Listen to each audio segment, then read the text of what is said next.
Hey guys, we are going to do kind of almost a prerequisite for 3.7. I'm going to call it 3.7a.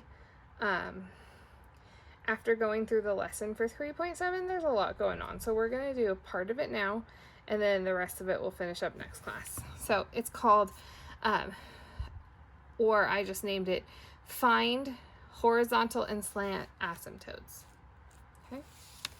All right, so we just have a bunch of problems and we're going to go through them. One of the reasons I picked to do this today is we are going to be doing long division with polynomials. Okay. All right, so remember when you do long division, the top number goes inside of the fraction bar, and the bottom number goes outside. Okay.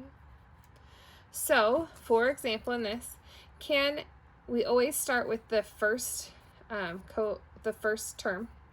Can x squared go into x? No.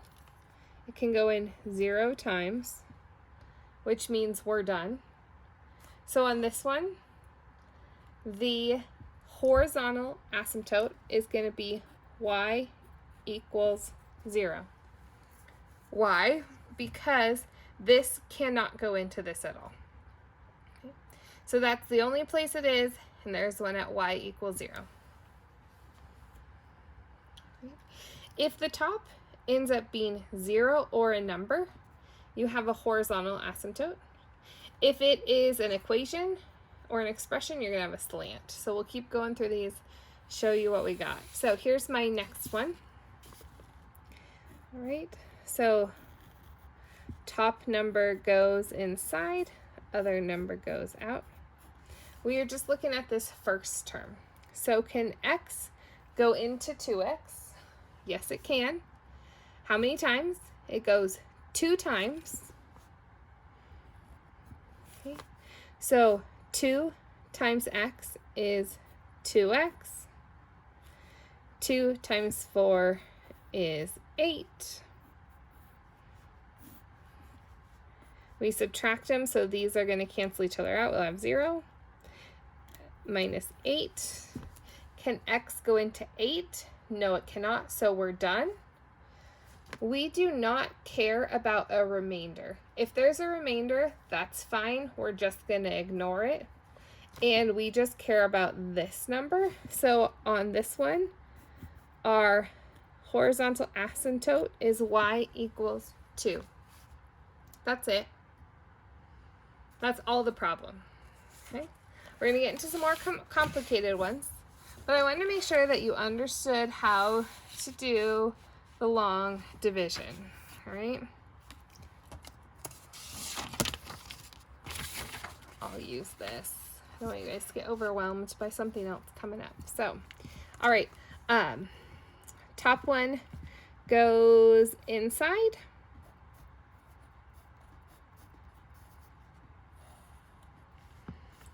Bottom one goes out here. Whoops. It should be 16x. Okay, so I'm going to make that 16x. All right. So we're going to take a look. How many times can negative 4x squared go into x squared? Okay. Well, we can't go from 4x squared to x squared by a whole number. The only way we'd be able to get there is if we multiplied by a fraction. So we multiply by 1/4, and it would have to be a negative 1/4, because a negative 1/4 times a negative 4 would equal 1.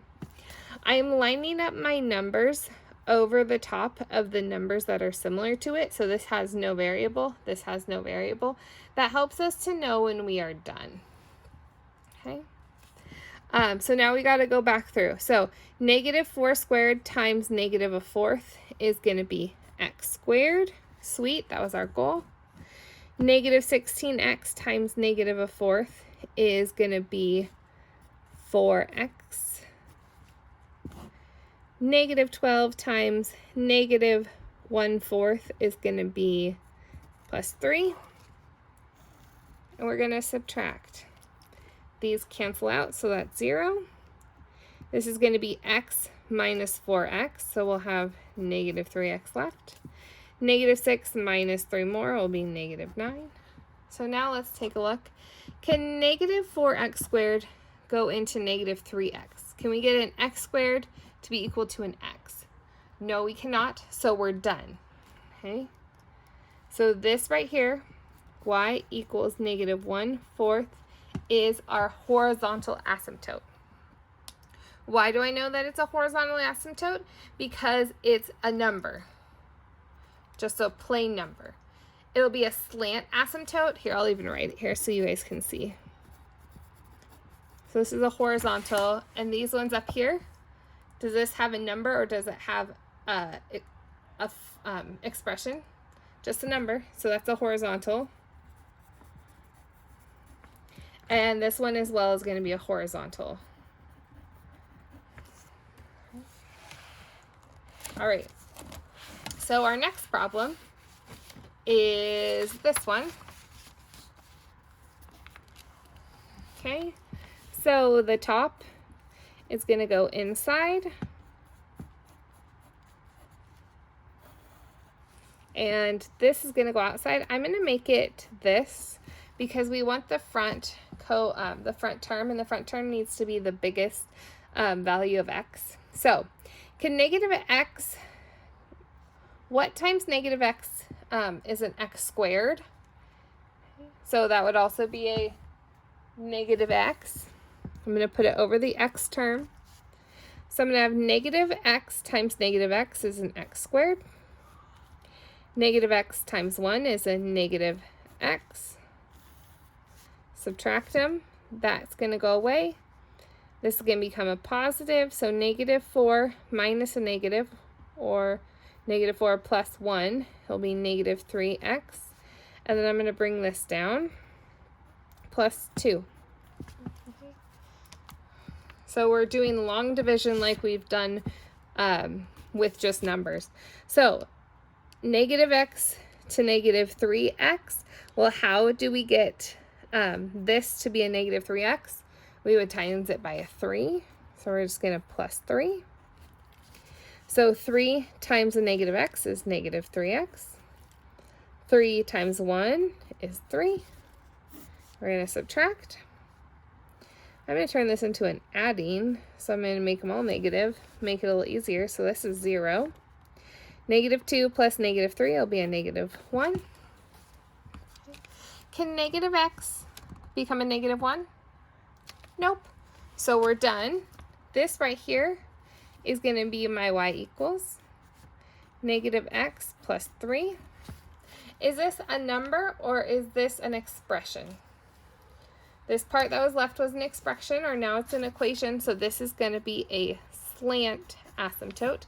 I'll show you next class why we care about what they are, but I wanted today to be able to find them. So this is just an equation of a line, and that's going to make up our slant asymptote.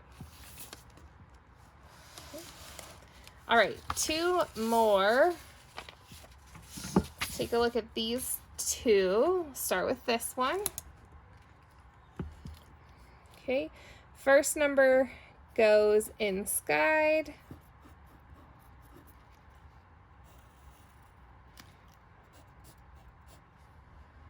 Okay, so how many times, what do we need to make x into 3x squared?